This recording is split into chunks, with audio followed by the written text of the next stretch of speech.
নবুয়তের 10ম বছর আবু তালিব মারা গেলেন। খাদিজাতুল কুবরা রাদিয়াল্লাহু তাআলা আনহা 3 দিন পরেই মারা গেলেন। আল্লাহর নবী বিশ্ব নবী তায়েফ সফর করলেন। তায়েফের কাফেররা দীর্ঘ 1 মাস সেখানে দাওয়াত দিয়েছেন, কোন মানুষ ইসলাম ধর্ম গ্রহণ করেন নাই। 1 মাস দাওয়াত গ্রহণ করেন নাই, বরং আল্লাহর নবীকে মেরে পাথর দিয়ে রক্তে রঞ্জিত করে দিয়েছিল তায়েফবাসী।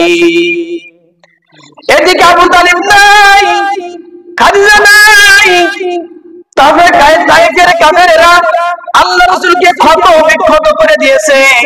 মহা ভারাক্রান্ত মন, হতাশা বিমর্ষ আল্লাহর নবী পয়গম্বর হযরত মুহাম্মদ রাসূলুল্লাহ সাল্লাল্লাহু আলাইহি সাল্লামের সবথেকে কাছের মানুষ নাই, আবু তালিব নাই। তায়েফের কাফেররা ছোট বাচ্চারা তারা মেরে রক্ত রঞ্জিত করে দিয়েছে। এমন অবস্থায় আল্লাহ তাআলা উপর থেকে দেখছে। আল্লাহ তাআলা বলছেন, ও জিবরাইল তুমি আমার দোস্তের কাছে যাও, আমি তাকে সারপ্রাইজ দিতে চাই, স্পেশাল সারপ্রাইজ। বলে সুবহানাল্লাহ। স্পেশাল সারপ্রাইজ কি? স্পেশাল সারপ্রাইজ আমাদের নবী বিশ্ব নবীর এমন কিছু সারপ্রাইজ, এমন কিছু মুজিজা আল্লাহ রাব্বুল আলামিন দিয়েছেন, যেই মুজিজা, যেই সারপ্রাইজ অন্য কোন পয়গম্বরকে আল্লাহ তাআলা দেন না। তার ভিতরে একটা সারপ্রাইজ হচ্ছে সাহিবুল মিরাজ। মেরাজ করেছিলেন আমাদের নবী বিশ্ব নবী সাল্লাল্লাহু আলাইহি সুবহানাল্লাহ। আর কোন নবী কি মেরাজ করেছে নাকি? আল্লাহ কি ডেকে নিয়ে গিয়েছে, সারপ্রাইজ দিয়েছে? আমাদের নবী বিশ্ব নবী হযরত মুহাম্মদ রাসূলুল্লাহ সাল্লাল্লাহু আলাইহি সাল্লামকে আল্লাহ তাআলা নিজ উদ্যোগে ডেকে নিয়ে গিয়েছিলেন। বলে সুবহানাল্লাহ। মেরাজ এটা আল্লাহ স্পেশাল সারপ্রাইজ দিয়েছেন। আল্লাহ রাসূল সাল্লাল্লাহু আলাইহি সাল্লাম কাবার হাতিমের ভিতরে শুয়ে আছেন।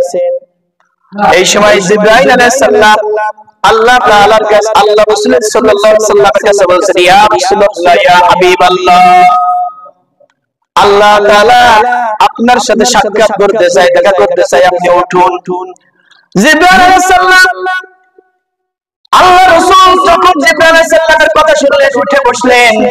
আল্লাহ রাসূলকে বুরাক নামক একটা গাধার মতো একটা জিনিস, এই বুরাক নামক একটা যানবাহন দিয়ে আল্লাহ রাসূলকে মসজিদুল হারাম থেকে মসজিদুল আকসা পর্যন্ত ভ্রমণ করিয়েছিলেন। বলেন সুবহানাল্লাহ। আল্লাহ রাসূলকে যে দুইটা সারপ্রাইজ আল্লাহ তাআলা দিয়েছেন, এরকম কোন নবীকে দেন নাই। সেটা হচ্ছে মেরাজ এবং সিনা সাফ, বলাই সবকে সদর, ওপেন হার্ট সার্জারি। বুঝতে পারছেন কথা? এই যে গলা থেকে নাভি পর্যন্ত ছিঁড়ে ফেলে দেওয়া হয়, ফেলে দিয়ে এটা মোটামুটি ভিতরে ওয়াশ করে আবার সেটা অপারেশন দ্বারা অথবা সার্জারি করে ওটা আবার সুন্দর করে দেওয়া হয়। এটাকে বলা হয় ওপেন হার্ট সার্জারি, যেটা বর্তমান পৃথিবীতে হচ্ছে। এটা আল্লাহ রাসূলের থেকে আসছে। বলেন সুবহানাল্লাহ। 4 বার, কয়বার? 4 বার সিনা সাফ হয়েছিল। তার ভিতরে নবুয়তের আগে একবার এবং মিরাজের আগে একবার। বলেন সুবহানাল্লাহ। আল্লাহ রাসূলের সিনা সাফ করা হলো। আল্লাহ রাসূলকে বুরাকে করে হযরত জিবরাইল আলাইহিস সালাম তিনাকে মসজিদুল আকসায় নিয়ে গিয়েছিলেন। দেখুন, মেরাজ হয়েছিল আল্লাহ রাসূলের 2 ধরনের। একটা আছে মসজিদুল হারাম থেকে মসজিদুল আকসা পর্যন্ত, আর একটা আছে মসজিদুল আকসা থেকে আল্লাহ তাআলার সাথে সাক্ষাৎ পর্যন্ত। মসজিদুল হারাম থেকে মসজিদুল আকসা পর্যন্ত যেই ভ্রমণটা একে বলা হয় ইসরা, আর মসজিদুল আকসা থেকে আল্লাহ তাআলার সাক্ষাৎ পর্যন্ত এটাকে বলা হয় মেরাজ। কয়টা বললাম? 2টা। মসজিদুল হারাম থেকে মসজিদুল আকসা পর্যন্ত এই ভ্রমণকে যদি কেউ অস্বীকার করে সে কাফের। আর মসজিদুল আকসা থেকে আল্লাহ তাআলার সাক্ষাৎ পর্যন্ত যদি কেউ এই ঘটনাকে অস্বীকার করে তাহলে সে ফাসিক। কারণ মসজিদুল হারাম থেকে মসজিদুল আকসা পর্যন্ত এই ঘটনাকে আল্লাহ তাআলা কুরআনুল কারীমের ভিতরে দিয়েছেন। বলেন সুবহানাল্লাহ। যে ব্যক্তি এই ভ্রমণকে অস্বীকার করলো সে কুরআনকে অস্বীকার করলো, আর কুরআনের আয়াতকে অস্বীকার করলো, মানে সে কাফের হয়ে গেল। বুঝতে পারছেন? আল্লাহ রাব্বুল আলামিন 15 নম্বর পারায় সূরা বনী ইসরাঈলের প্রথম আয়াত আল্লাহ তাআলা বলেন সুবহানাল্লাযী আসরা বিআবদিহি লাইলাম মিনাল মাসজিদিল হারামি ইলাল মাসজিদিল আকসা। চিল্লাই বলেন সুবহানাল্লাহ। মহান পবিত্র সেই মহান আল্লাহ রাব্বুল আলামিন যিনি আসরা বিআবদিহি লাইলাম মিনাল মাসজিদিল হারামি ইলাল মাসজিদিল আকসা, যিনি ইসরা করিয়েছিলেন, ভ্রমণ করিয়েছিলেন বিআবদিহি তিনার বান্দা তিনার দোস্তকে মিনাল মাসজিদিল হারাম ইলাল মাসজিদিল আকসা, মসজিদে হারাম থেকে মসজিদে আকসা পর্যন্ত। বলেন সুবহানাল্লাহ। অনেকেই বলে যে আল্লাহ রাসূলের মিরাজ হয়েছিল স্বপ্নে, এখানে বিআবদিহি অর্থাৎ দেখুন আব্দুল মানে কি বান্দা, আব্দুল মানে বান্দা, আর বান্দার দুটো গুণ থাকতে হবে, দুটো জিনিস থাকতে হবে, একটা আছে তার দেহ এবং তার আত্মা। যার আত্মা নেই সে কি কখনো বান্দা হতে পারে নাকি? যার দেহ নেই সে কি কখনো বান্দা হতে পারে? তাহলে এই আয়াতে প্রমাণিত যে আল্লাহ রাসূলের মিরাজ হয়েছিল সশরীরে। বলেন সুবহানাল্লাহ। আল্লাহ রাসূলকে হারাম থেকে মসজিদুল আকসা পর্যন্ত নিয়ে গিয়েছিলেন বারাকনা হাওলাহু লিনুরিয়াহু মিন আয়াতিনা। আল্লাহ তাআলা বলেন এই মসজিদুল আকসার পাশে আমি এত বরকত এত রহমত দিয়েছি যে মসজিদুল আকসা যেখানে জেরুজালেম ফিলিস্তিন বলা হয়, ইসরায়েল সেটাকে নিয়ে নেওয়ার জন্য ব্যস্ত, বোমা মেরে অবস্থা খারাপ করে দিচ্ছে। এই মসজিদুল আকসা মুসলমানদের প্রথম কিবলা। এই কিবলা যতদিন মুসলমান থাকবে ততদিন কেউ নিতে পারবে না, পারবে না, পারবে না। কথা বলে ঠিক কিনা?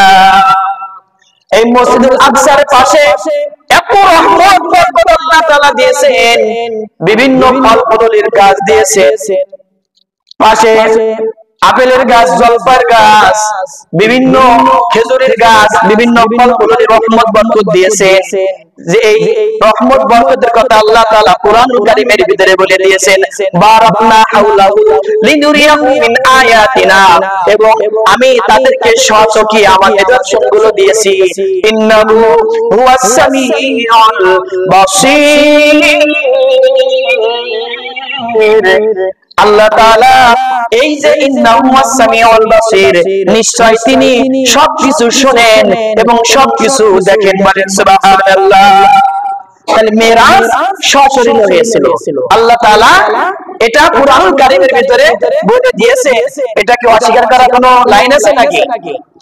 জিবরাইল আলাইহিস সালামের সাথে যখন আল্লাহ রাসূল যাওয়া শুরু করলেন, আল্লাহ রাসূল যখন মসজিদুল আকসার কাছে পৌঁছালেন, আরে সেখানে সমস্ত পয়গম্বরকে আল্লাহ তাআলা একত্রিত করেছিলেন। মসজিদুল আকসার কাছে যাওয়ার পরে সেখানে সমস্ত পয়গম্বরদের কাছে তিনি 2 রাকাত নামাজ পড়ালেন, ইমামতি করলেন আমাদের নবী বিশ্ব নবী হযরত মুহাম্মদুর রাসূলুল্লাহ সাল্লাল্লাহু আলাইহি ওয়াসাল্লাম। বলেন সুবহানাল্লাহ। তাহলে সমস্ত পয়গম্বরদের ইমামতি করলেন আমার আপনার নবী, শ্রেষ্ঠ নবী, তিনাকে আল্লাহ তাআলা এত সম্মান দিয়েছে, আর সেই নবীর উম্মত আমি আপনি। বলেন সুবহানাল্লাহ। এরপর মসজিদুল আকসা থেকে আল্লাহর নবী বিশ্ব নবী হযরত মুহাম্মদুর রাসূলুল্লাহ সাল্লাল্লাহু আলাইহি ওয়াসাল্লাম সেখান থেকে জিন অর্থাৎ যাকে বলা হয় লিফট, দেখেন একজন ঘোড়া মানুষ, তাকে একটা গাড়িতে করে নিয়ে লিফটে দেওয়া হয়। হাসপাতাল আছে না এরকম? এই লিফট মানে কি জিন। এখান থেকে আল্লাহ রাসূলকে মসজিদুল আকসা থেকে লিফটে করে সিঁড়িতে করে নিয়ে যাওয়া হলো প্রথম আসমানে।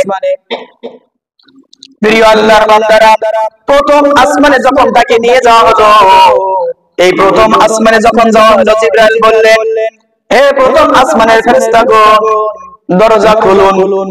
ফেরেশতারা বলল যে এখানে কে আসছে? বলছে আমি জিবরাইল, আল্লাহ তাআলা ফেরেশতা। সাথে কে? তার সাথে আসছেন বিশ্ব নবী হযরত মুহাম্মদুর রাসূলুল্লাহ সাল্লাল্লাহু আলাইহি ওয়াসাল্লাম। দেখছেন এই যে প্রথম আসমানে যাওয়ার পরে সেখানে কি অনুমতি নিতে হচ্ছে, সিস্টেম নবীকে ফেরেশতাদেরকে অনুমতি নিতে হচ্ছে। এর কারণ হচ্ছে এখান থেকে শিক্ষা নিতে হবে। আল্লাহ তাআলা বলছেন সূরাতুন নূর 18 নম্বর পারায় যে হে মুমিনগণ ইয়া আইয়ুহাল্লাযিনা আমানু লা তাদখুলু বুয়ুতান গায়রা বুয়ুতিকুম হাত্তা তাস্তানিসু ওয়া তুসাল্লিমু, যে এই ইমানদারগণ যখন তুমি কাউরের বাড়িতে যাও তার বাড়িতে যাওয়ার আগে দরজায় তুমি লক করো, তার অনুমতি নাও। এর শিক্ষা আছে এইটা, বলে সুবহানাল্লাহ। এটাও আমল আমরা করব তো ইনশাআল্লাহ। আর হঠাৎ করে বাড়িতে ঢুকে যাওয়া, একেবারে ঘরের ভিতরে ঢুকে যাওয়া, এটা করা যাবে না। এটা আল্লাহ রাসূল করেন নাই। আল্লাহ রাসূল বলেন কাউরের বাড়ি যাওয়ার আগে তুমি অনুমতি নাও, অনুমতি নিয়ে ঘরে প্রবেশ করো, বাড়িতে প্রবেশ করো, বলে সুবহানাল্লাহ। প্রথম আসমানে সালাম দাও, প্রবেশ করো, অনুমতি নাও। প্রথম আসমানে আল্লাহ রাসূল সাল্লাল্লাহু আলাইহি ওয়াসাল্লামকে সাধুবাদ জানানো হলো, সালাম দেয়া হলো আল্লাহ তাআলার পক্ষ থেকে। এরপর প্রথম আসমানে দেখা হলো আমাদের পিতা হযরত আদম আলাইহিস সালাতু ওয়াস সালামের সাথে। আদম আলাইহিস সালাতু ওয়াস সালামের সাথে দেখা হলো। তিনি মুসাফা করলেন। আদম আলাইহিস সালাম একবার নবীর ডানের দিকে তাকায়, ডানের দিকে তাকানোর পরে তিনি হাস্য উজ্জ্বল হলেন। আর একবার বামের দিকে তাকায়, বামের দিকে তাকিয়ে তার মনটা খারাপ হয়ে যায়। আল্লাহ রাসূল জিবরাইলকে বললেন, হে ভাই জিবরাইল, আমাদের নবী এই যে আদম আলাইহিস সালাম কেন আমার ডান দিকে তাকিয়ে হাসলেন এবং বাম দিকে তাকিয়ে তিনি বেজার হলেন? বললেন এই জন্যই তিনি ডান দিকে তাকিয়ে হাসলেন যে আপনার ডান দিকে যত উম্মত আসবে এই সমস্ত উম্মত গুলো হবে জান্নাতি, বলেন সুবহানাল্লাহ।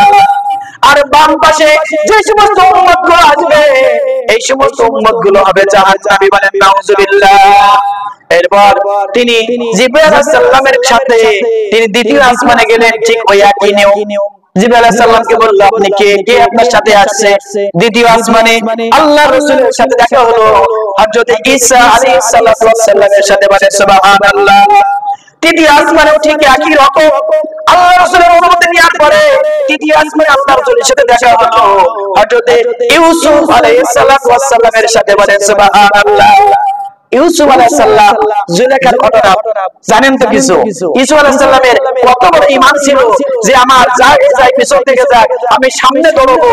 সামনে দৌড়ানোর সাথে সাথে দরজা বড় খুলে দিয়েছিলেন। তিনি কে?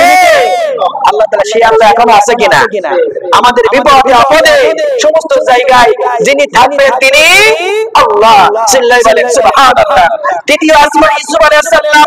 চতুর্থ আসমানে হযরত ইদ্রিস আলাইহিস সালামের সাথে আল্লাহর রাসূলের সাক্ষাৎ হলো। পঞ্চম আসমানে হযরত হারুন আলাইহিস সালামের সাথে আল্লাহর রাসূলের সাক্ষাৎ হলো। ষষ্ঠ আসমানে হযরত মুসা আলাইহিস সালামের সাথে সাক্ষাৎ হলো এবং সর্বসপ্তম আসমানে হযরত ইব্রাহিম আলাইহিস সালামের সাথে আমাদের নবীর সাক্ষাৎ হলো, বলেন সুবহানাল্লাহ। ইব্রাহিম আলাইহিস সালামের কাছে যেয়ে দেখলেন তিনি কিছু মানুষ, কিছু ছেলে মেয়েদেরকে পড়াচ্ছেন। জিবরাইল আলাইহিস সালামকে প্রশ্ন করলেন, হে ভাই জিবরাইল, এরা কারা? জিবরাইল আলাইহিস সালাম বললেন, এরা ওই সমস্ত ছোট ছোট বাচ্চারা যাদের পিতা মাতা নিয়ত করেছিল ছেলেটা হাফেজ বানাবো, আলেম বানাবো, কিন্তু বানাতে পারে নাই। বানানোর আগেই তারা দুনিয়া থেকে চলে আসছে, মৃত্যুবরণ করেছে। তাদেরকে এই ইব্রাহিম আলাইহিস সালামের কাছে নিয়ে আসে হাফেজ আলেম বানানো হচ্ছে, বলেন সুবহানাল্লাহ। এত আস্তে জোরে বলেন সুবহানাল্লাহ। এরপর জিবরাইল আলাইহিস সালাম, হযরত জিবরাইল আলাইহিস সালাম ইব্রাহিম আলাইহিস সালামের সাথে দেখা হওয়ার পরে তিনি ওখান থেকে, ওটাকে বলা হয় সিদরাতুল মুনতাহা, ইনদা সিদরাতুল মুনতাহা, অর্থাৎ বর্ডার শেষ। আমরা যে সময় আমল করি এটা এখান থেকে নিয়ে যে সিদরাতুল মুনতাহায় জমা করে, ওখান থেকে আরেক ফেরেশতারা আছেন, আরেক ফেরেশতা, তারা ওখান থেকে আল্লাহর কাছে পৌঁছে দেন। ওটা আছে বর্ডার, বলা আছে শেষ বড়ই গাছ। ওটা আছে শেষ বর্ডার। প্রতিটা দেশের বর্ডার আছে না? এই যে বর্ডার, এই বর্ডার কি আল্লাহ রাসূল সাল্লাল্লাহু আলাইহি সাল্লাম এই সিদরাতুল মুনতাহায় গেলেন। বলা হয় বাইতুল মামুর, সেখানে বলা হয় ফেরেশতাদের কিবলা মসজিদ, যে মসজিদে প্রতি রাকাত নামাজ ৭০,০০০ ফেরেশতারা একসাথে নামাজ পড়ে। দ্বিতীয়বার আরেকসাথে নামাজ পড়ার সুযোগ নাই, জীবনেও হবে না, মানে সুবহানাল্লাহ। প্রিয় আল্লাহর বান্দারা, আল্লাহ রাসূল সাল্লাল্লাহু আলাইহি সাল্লাম আমাদের ভালোবাসা, আমাদের মহব্বত। আল্লাহ রাসূল আল্লাহ রাসূলের সাথে যদি আমরা আল্লাহ রাসূলের অনুসরণ করে যেতে পারি, তাহলে আল্লাহ রাসূল আমাদেরকে শাফায়াত করবেন এবং আমাদেরকে জান্নাতে নিয়ে যাবেন। বলেন সুবহানাল্লাহ। রাসূল আমার ভালোবাসা, রাসূল আমার আশা, রাসূল আমার প্রেম বিরহের মূল আলোচনা, রাসূল আমার কাজে কর্মে অনুপ্রেরণা, রাসূল আমার কাজে কর্মে অনুপ্রেরণা। চিল্লাই বলেন সুবহানাল্লাহ। ইনদা সিদরাতুল মুনতাহা, সিদরাতুল মুনতাহায় যাওয়ার পরে ওখান থেকে জিবরাইল আলাইহিস সালাম, অনেকে আছে জিবরাইল আলাইহিস সালাম বলে যে আমার এখান থেকে গেলে আমার পা পুড়ে যাবে, পাটা পুড়ে যাবে, এরকম কোনো হাদিস নাই, কিছুই নাই। এই বিষয় নিয়ে মতভেদ, এই বিষয় নিয়ে কথা বলবো না। জিবরাইল আলাইহিস সালাম আল্লাহ রাসূলকে সাক্ষাৎ করার জন্য সেখান থেকে আল্লাহ রাসূলকে বলা, আল্লাহ রাসূলকে সেখান থেকে আল্লাহর সাথে সাক্ষাৎ করার জন্য বলা হলো। আল্লাহ রাসূল আল্লাহর সাথে সাক্ষাৎ করলেন। সাক্ষাৎ করার পরে তিনি এই যাওয়ার পথে দেখতে পেলেন যে বিভিন্ন জিনিসগুলো তিনি দেখতে পেলেন যে একজন ব্যক্তিরা মিরাজে যাওয়ার পথে দেখতে পেলেন যে কিছু মানুষ আছে মাথা, কিছু একদল মানুষ আছে যারা মাথা ভাঙছে, মাথা এরকম ভাঙতেছে। আল্লাহ রাসূল বলেন এরা কারা? যারা ভাঙছে, বলছে এরা হচ্ছে ওই সমস্ত ব্যক্তিরা যারা হচ্ছে দুনিয়াতে নামাজ আদায় করে নাই, সালাত আদায় করে নাই। বলে নাউজুবিল্লাহ।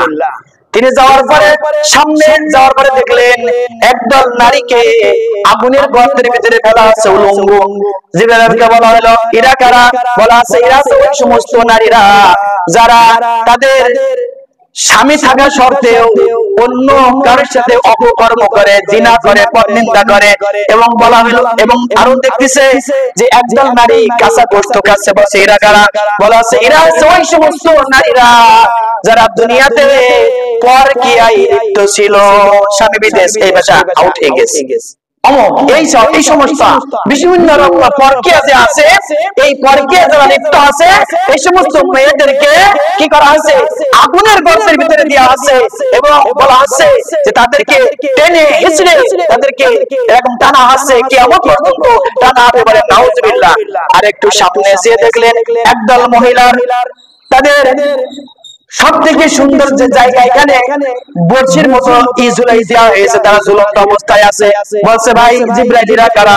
বলছে যে এরা ওই সমস্ত মা বোনেরা যারা দুনিয়াতে বুক কুচকের হাঁটতো কিন্তু কখনো বুকে কি দেয় নাই, কাপড় দেয় নাই, এদেরকে এই শাস্তি কিয়ামত পর্যন্ত হবে। বলে নাউজুবিল্লাহ। আরেকটু যাওয়ার পরে হাদিস থেকে বলছি, আরেকটু যাওয়ার পরে দেখলেন একদল মানুষ রক্তের সাগরের ভিতরে আছে, ছাত্রিয়ে ডাঙায় উঠতে চাচ্ছে, কিন্তু ডাঙায় একদল মানুষ তাদেরকে পাথর মারছে, আবার পিছিয়ে আসছে। বলছে ভাই জিবরাইল এরা কারা? বলা আছে এরা ওই সমস্ত ব্যক্তিরা যারা দুনিয়াতে সুদ ঘুষ নিত, দিত, সাক্ষী হতো, যাওয়া আসা করতো। এরা আছে ওই সমস্ত ব্যক্তিরা যারা দুনিয়াতে বুতুনিল্লাহ, বলা আছে হাসরের ময়দানে একদল মানুষ থাকে যাকে পেট হবে এরকম। হাদিস থেকে বলছি যাদের পেট হবে এরকম। বলা আছে এই সমস্ত পেটের ভিতরে যারা সুদ ঘুষ খেয়েছে দুনিয়াতে, যাদের অবস্থা খারাপ হবে হাসরের মাঠে। যদি এটা হয় মিরাজের সময়, হাসরের মাঠে কি অবস্থা হবে ভেবে দেখুন। আল্লাহ তাআলা আমাদেরকে এই যে কথা বললাম সুদ ঘুষের থেকে দূরে থাকা তৌফিক দিক। বলেন আমিন। প্রিয় আল্লাহর বান্দারা, আরেকটু যাওয়ার পরে আল্লাহ রাসূল দেখলেন যে সেখানে করাত দিয়ে মানুষের এরকম কাটা হচ্ছে। এইটা কাটার পরে যখন এইটা কাটা হচ্ছে, এই পাশ ভালো হয়ে যাচ্ছে, এই পাশ আবার কাটা হচ্ছে। আল্লাহ রাসূল বলেন এরা কারা? বলা হচ্ছে দুনিয়াতে যারা মিথ্যা তথ্য ছড়ায় বেড়ায় তৈরি আছে, তারা মিডিয়ার কথা বলা আছে। মিডিয়া অথবা এখন তো মিথ্যা সরাসরি, বুঝেছেন? এর কথা ওর লাগানো, ওর কথা এর লাগানো। ভারতের টিভিতে সব মিথ্যা কথা বলে। বাংলাদেশ নিয়ে ওদের কাজ আছে আর আর বাংলা একটা টিভি আছে রিপাবলিকান বাংলা, বাংলাদেশ নিয়ে যত মিথ্যা গুজব, আবার বাংলাদেশেও এদের সাথে কিছু দোস্ত আছে, কথা বলে ঠিক কিনা? এদেরকে কি করা হবে? এদের করাত দিয়ে তাদের মাথা দ্বিখণ্ডিত করা হবে, বলেন নাউজুবিল্লাহ। এভাবে আল্লাহ রাসূল শাস্তি দেখে আসলেন।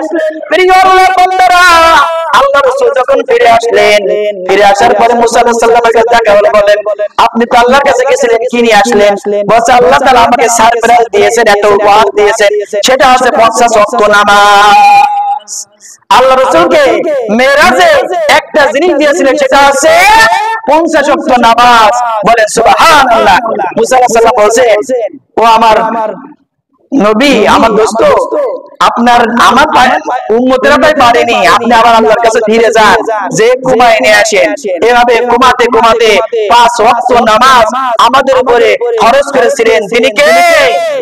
এক ওয়াক্ত নামাজ পড়লে 5 ওয়াক্ত নামাজের সওয়াব, তাহলে 5 10 কে 50, এক ওয়াক্ত কাজা করলে 5 ওয়াক্ত কাজা করার গুনাহ। বুঝতে পারছেন কথা? আল্লাহ রাসূল যখন আসলেন এই নামাজ নিয়ে, নামাজ বেহেশতের চাবি, নামাজের বিষয়ে সূরাতুল আনকাবুত 21 নম্বর সূরা আল্লাহ তাআলা বলেন, ইন্নাস সালাতা তানহা আনিল ফাহশাই ওয়াল মুনকার ওয়া যিকরুল্লাহিল আকবার। তোমরা সালাত কায়েম করো, নামাজ পড়ো, নিশ্চয় নামাজ যাবতীয় ফাহিশা কাজ থেকে তোমাকে দূরে রাখবে। বলেন সুবহানাল্লাহ। সালাত কায়েম করো, সালাত কায়েম করো, সালাত কায়েম করো, সালাত কায়েম করো, হবে জান্নাতি তুমি, হবে সম্মানী তুমি, হবে জান্নাতি তুমি, হবে সম্মানী তুমি, পাবে রোজ হাসরে শীতল ছায়া আরশে আজিম। রব্বিয়াল আলা, রব্বিয়াল আজিম, রব্বিয়াল আলা, রব্বিয়াল আজিম। চিল্লাই বলেন সুবহানাল্লাহ। এই মিরাজে যে কথাগুলো শুনলাম, যে কারোর বাড়ি যাওয়ার আগে আমাদের অনুমতি নিতে হবে, মিরাজ থেকে আল্লাহ রাসূল 5 ওয়াক্ত নামাজ নিয়ে আসছিলেন, এই নামাজ পড়তে হবে। মিরাজে যাওয়ার পথে তাদের শাস্তি দেখেছে, এই শাস্তির কাজগুলো আমরা করব না, ছেড়ে দেব? আমরা ছেড়ে দেব ইনশাআল্লাহ। আমিন। ওয়া আখির দাওয়ানা আলহামদুলিল্লাহি রাব্বিল আলামিন।